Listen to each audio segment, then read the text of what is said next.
নমস্কাৰ মই অনুজ শৰ্মাই আপোনালোকৰ মৰমৰ ইউটিউব চেনেল অনুজ এণ্টাৰটেইনমেণ্টলৈকে স্বাগতম জনাইছোঁ। আশা কৰোঁ আপোনালোক কুশলে আছে।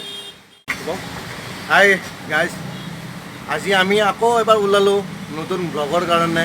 এটা সুন্দৰ মনোৰম দৃশ্য আপোনালোকক দেখাবলৈ আজিও চেষ্টা কৰিম। এনেদৰে আপোনালোকৰ মৰম যিদৰে আমি পালোঁ আগৰ ভিডিঅ'ত, তেনেদৰে আমি এই ভিডিঅ'টোতো পাম বুলি আশা থাকিল। গতিকে আপোনালোকে আমাৰ লগত যাই থাকক, চাই থাকক ভিডিঅ'টো। আৰু ব্লগটো আজি খাতাৰনাক ব্লগ হ'ব, আৰু খাতাৰনাক ব্লগ এটা হ'ব বুলি আমি আজি আপোনালোকক গেৰাণ্টি দিছোঁ। আজি দাদা অলপ পিছুৱাই দিব নেকি দাদা?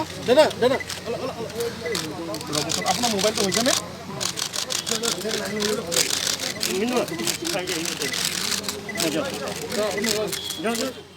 মই আছোঁ বৰ্তমান ৰূপৱেটোৰ ওপৰত,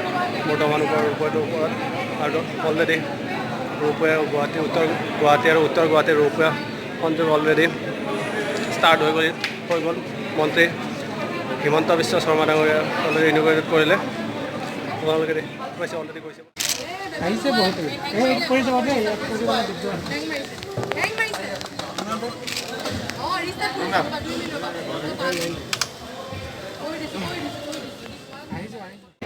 কেনেকুৱা লাগিছে? বহুত বেছি ভাল লাগিছে। আজি এটা প্ৰথম এক্সপিৰিয়েঞ্চ পাওঁ আমাৰ গুৱাহাটীতে। খুব সুন্দৰ। এতিয়া শিকিম বুলি আশা কৰি আছোঁ। মাত্ৰ 8 মিনিটতে ইপাৰ গুৱাহাটী আৰু উত্তৰ গুৱাহাটী 8 মিনিটতে ইপাৰ হ'ব পাৰিব। লগতে 30জন মান নেকি, 35জন যাব পাৰিব। 35জন। ভাৰতৰ দীৰ্ঘতম নদীৰ ওপৰত থকা দীৰ্ঘতম ৰূপৱে হয় আমাৰ অসমতে আছে, গুৱাহাটীতে আছে। সেইটোৱে আমি গৰ্ব অনুভৱ কৰিছোঁ আজি ইয়াতে আহি। বিজেকে ভাই নমস্কাৰ। আজি আহিছোঁ ৰূপৰ কাৰণে আৰু ফিল্ডটো ল'ব আহিছোঁ, কাৰণ অসমত এনেকুৱা এইটো ফাৰ্ষ্ট টাইম আমাৰ ইণ্ডিয়াৰ ভিতৰত ৰিভাৰত মানে নদীৰ ওপৰত মানে এইটো চবচে দীঘল আৰু মানে আমাৰ ইণ্ডিয়াৰ ভিতৰত। আৰু ভাল লাগিছে, নিজৰ অসমতে এনেকুৱা এটা আছে ৰূপ হ'ল। হিমন্ত বিশ্ব ডাঙৰীয়াৰ মানে 8-9 মিনিটৰ ভিতৰতে পাৰ হ'ব পাৰিব। আৰু ভাল লাগিলে আহি। এতিয়া আমি উঠিম, যদি পাৰোঁ চান্স পালে উঠি দিম নেকি? চান্স পালে উঠিয়ে দিম এবাৰ। উঠিয়ে দিম মানে মুখখন দেখাই দিয়া এবাৰ। মানে ফিল্ডটো ল'ব লাগিব ন, যিমান যি তাকে ৰাইজসকল চাওক, ৰূপৰ ভিতৰত আমি সোমাই গ'লোঁ। কেনেকুৱা? বঢ়িয়া লাগিছে, বঢ়িয়া। অভিনয়ৰ চিন চলি আছে, সেইকাৰণে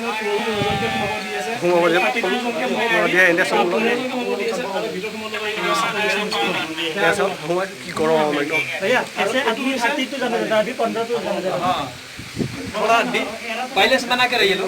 ঠিক আছে।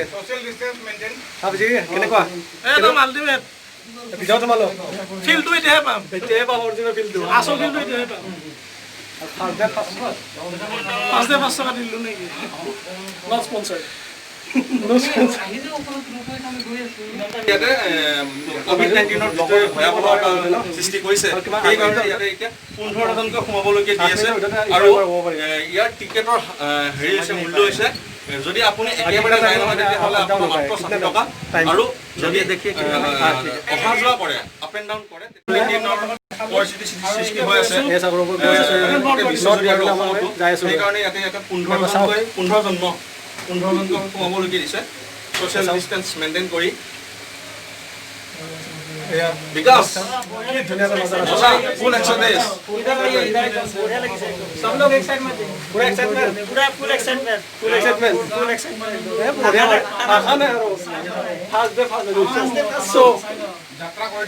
আমি ফাৰ্ষ্ট ডে ফাৰ্ষ্ট শ্ব' যাত্ৰা কৰিছোঁ। মানে ক'বলৈ ভাষা নাই, ইমানেই বেছি ভাল লাগিছে।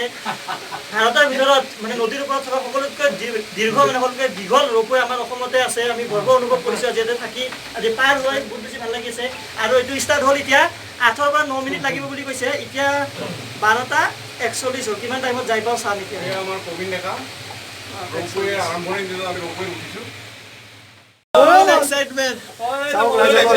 গুৱাহাটী ফুল এক্সাইটমেণ্ট। বহুতৰ মাজতে চাওক, বৰ্তমান ৰূপে আছোঁ। চাওক ফুল এক্সাইটমেণ্ট। বৰ্তমান ৰূপে মোৰ লগত আছে বিকাশ চেত্ৰী ইফালে ব্লগ বনত ব্যস্ত হৈ আছে। চাওক ফুল এক্সাইটমেণ্ট। চাওক বহুতৰ ওপৰত। খুব ভাল লাগিছে। Ultimate film. ৰূপে ফাৰ্ষ্ট ডে ফাৰ্ষ্ট শ্ব'। এনে নৰ্মেলি আপোনালোকে ৰূপৰ ভিতৰত গ'লে 30টা পৰা 32টা বাহিৰৰ দৃশ্য দেখুৱাবলগীয়া মই যত্ন কৰিছোঁ। চাওক বাহিৰৰ বাহিৰৰ দৃশ্য চাবলৈ।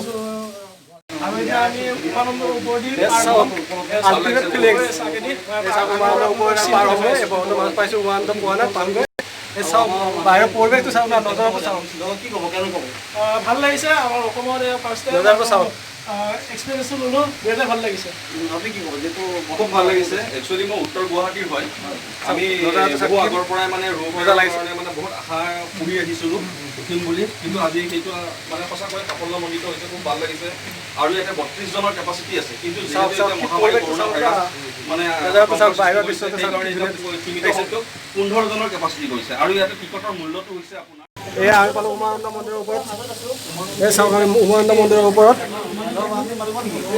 এই চাওক প্ৰথম এই চাওক জীৱনৰ প্ৰথমবাৰ উমানন্দ মন্দিৰৰ ওপৰত এয়া পালোঁ এই ৰ'বই চাওক না পৰিৱেশটো চাওক কি ধুনীয়া উমানন্দ মন্দিৰৰ ওপৰত ফাৰ্ষ্ট এক্সপিৰিয়েঞ্চ কি ধুনীয়া লাগিছে ফাৰ্ষ্ট এই পৰিৱেশ চাওক এই উমানন্দ মন্দিৰটো চাওক তলত দেখিবলৈ পাইছে উমানন্দ মন্দিৰটো আপোনালোকে এই চাওক কি ধুনীয়া উমানন্দ মন্দিৰটো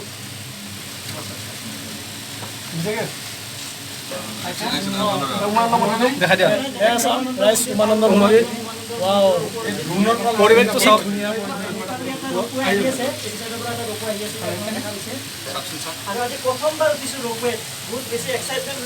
চাওক না পৰিৱেশটো চাওক খালি বৰ গৰম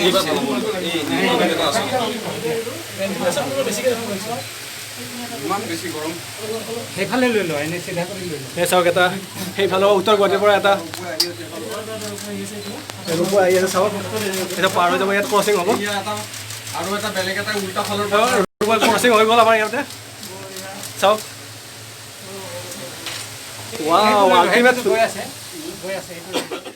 উত্তৰ গুৱাহাটী আহি গ'ল আপোনাৰ এই চাব হ'ব এই চাওক উত্তৰ গুৱাহাটী উত্তৰ গুৱাহাটী চাওক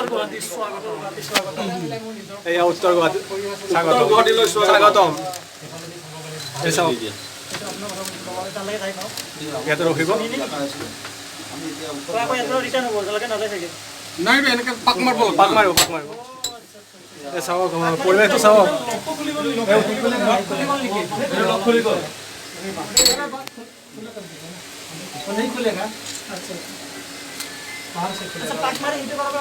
এই চাওক পৰিৱেশটো চাওক কি ধুনীয়া চাওক না এনেকৈ কি ধুনীয়া পাক মাৰিব এনেকৈ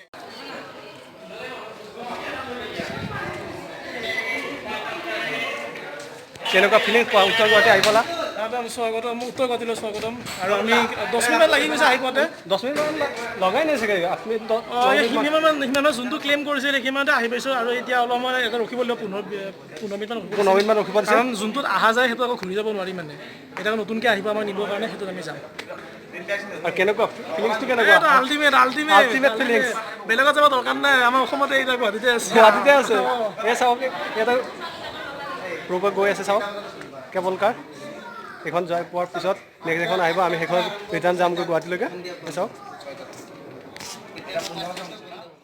এই চাওক এইখন গ'ল উত্তৰ গুৱাহাটীৰ পৰা এইখন গ'ল এইখন উত্তৰ গুৱাহাটী যাব তাৰপৰা ৰিটাৰ্ণ আৰু 15 মিনিট পিছত আমি যামগৈ আমি উত্তৰ গুৱাহাটী জিৰণি লৈছোঁ উত্তৰ গুৱাহাটী টিকেট কাউণ্টাৰ আপোনাৰ উত্তৰ গুৱাহাটীৰ টিকেট কাউণ্টাৰ ইয়াতে আপোনালোকে টিকেট পাব এবাৰত আপোনালোকে 60 টকা কিন্তু আপ ডাউন কৰে আপোনালোকে 100 টকাতে হৈ যাব আপোনালোকৰ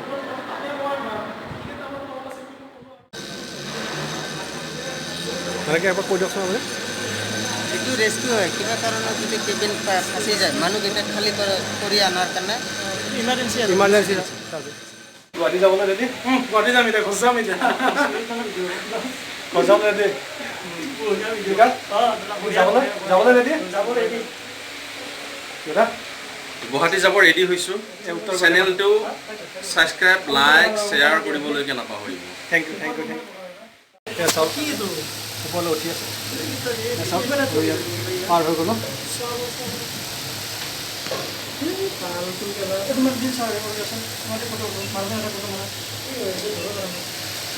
চাওক পৰিৱেশটো চাওক আপোনালোকে সেইটো চাওক কি ধুনীয়া আপোনালোকে এবাৰ আহক ধুনীয়া সুন্দৰ পৰিৱেশ উপভোগ কৰক এবাৰ চাই লওক এই চাওক এটা আহিব ধুনীয়া আৰু টিকেটৰ দাম এবাৰত 60 টকা আৰু অহা যোৱাৰ বাবদ 100 টকা চাওক এটা আহি আছে চাওক, এটা তল পৰা আহি আছে, এই চাওক ওচৰৰ পৰা চাওক, এইটো চাওক, এই চাওক ওচৰলৈ গুচি গ'ল, এই চাওক চাওক চাওক এইটো এই জাহাজখন দেখাই দিয়া। উমানন্দ, ইয়াত বৰ্তমান আছে উমানন্দৰ ওপৰত, এই চাওক উমানন্দৰ তলত উমানন্দ বন্ধ হৈ আছে। আপোনালোকে দেখাব চেষ্টা কৰিছোঁ উমানন্দখন, এই বৰ্তমান উমানন্দৰ ওপৰত এটা পোষ্ট লগোৱা আছে এইটো ৰূপে চাওক, টোটেল 4টা পোজ আছে। 4টা পোষ্ট আছে টোটেল টোটেল 4টা পোজ আছে। 4টা পোষ্ট আছে। আমি উমানন্দ আৰু পাৰ এইটো কি হ'ল এটা কৈ দিব উমানন্দ পাৰ হৈ আহিলোঁ। পূৰ্ব কি হয়? পূৰ্ব কি এই চাওক, বৰ্তমান ৰূপেৰে আছোঁ। এই চাওক, কৈ দিয়া, কৈ দিয়া। এই চাওক তলৰ পৰিৱেশটো চাওক কি ধুনীয়া। আমি ৰূপৰ ওপৰত আছোঁ বৰ্তমান, আছে এই চাওক কাছৰ, এই চাওক ৰাতিপুৱা 8টা বজাৰ এইটো পৰা গধূলি 5 বজে তাই আচ্ছা, এইটো এইটো 5টা লৈকেহে এই ৰূপে চলিব। পৰিৱেশটো চাওক, ব্ৰহ্মপুত্ৰৰ পৰিৱেশটো চাওক ওপৰৰ পৰা, আকাশ মাৰ্গৰ পৰা, ব্ৰহ্মপুত্ৰৰ পৰিৱেশটো চাওক কি ধুনীয়া, এই চাওক এইটো চাওক কি ধুনীয়া, এবাৰ চাওক ইয়াৰ পৰা আকাশ মাৰ্গৰ পৰা এইটো হেৰিখন চাওক তোমালোকে, আৰু দূৰত গান্ধী মণ্ডপটো চাওক, ফ্লেগখন উৰি আছে, এই চাওক গান্ধী মণ্ডপৰ ফ্লেগখন চাওক, এয়া গুৱাহাটী চাই লওক এক্সপিৰিয়েঞ্চ এটা পালোঁ আজি। কেনেকুৱা লাগিল বিকাশ? বঢ়িয়া বঢ়িয়া লাগিছে। Summer summer. বঢ়িয়া লাগিছে বঢ়িয়া। ফিজিকা কেনেকুৱা? মজা এই আমি উত্তৰ গুৱাহাটীৰ পৰা আজি কাছাৰীঘাট আহি পালোঁ, ৰূপে প্ৰথম আৰু মোৰ লগত আছে আহি পালোঁ, জনপ্ৰিয় বিকাশ চেত্ৰী, নেক্সট লেভেল বিভাগৰ মন্ত্ৰী। ফাৰ্ষ্ট এক্সপিৰিয়েঞ্চ আছিলে বহুত ধুনীয়া লাগিলে। আপোনালোকে আহক এবাৰ, ধুনীয়া পৰিৱেশটো ধুনীয়া, ভাল লাগিব আপোনালোকে, উঠিব। পৰিৱেশটো ভাল লাগিব। ব্ৰহ্মপুত্ৰৰ ওপৰতে গুৱাহাটী, উত্তৰ গুৱাহাটী ধুনীয়া লাগিব। এয়া আমি আহি পালোঁহি কাছাৰীঘাট আহি পালোঁ, উত্তৰ গুৱাহাটীৰ পৰা আমি আহি পালোঁহি, কি ধুনীয়া পৰিৱেশ। আৰু এবাৰ লাষ্ট আমি দেখাই দিছোঁ, আমি বৰ্তমান আহি পালোঁহি। যদি আপোনালোকে ভিডিঅ'টো ভাল পায় তেন্তে লাইক কমেণ্ট আৰু শ্বেয়াৰ কৰিব, আৰু চেনেলটোত নতুনকৈ ভূমিকা মাৰিছে তেন্তে চেনেলটো ছাবস্ক্ৰাইব কৰি বেল আইকনটো বজাই দিব। বিকাশ দিয়া ভাল লাগিলে, বঢ়িয়া একদম, দাদাক লগ পাই আজি ভাল লাগিলে। আৰু চেনেল লাইক কৰিব, ছাবস্ক্ৰাইব কৰিব আৰু কমেণ্ট কৰিব, কেনেকুৱা পালে জনাব। Thank you thank you. কিবা এটা লাইক কমেণ্ট শ্বেয়াৰ ছাবস্ক্ৰাইব কৰিবলগীয়া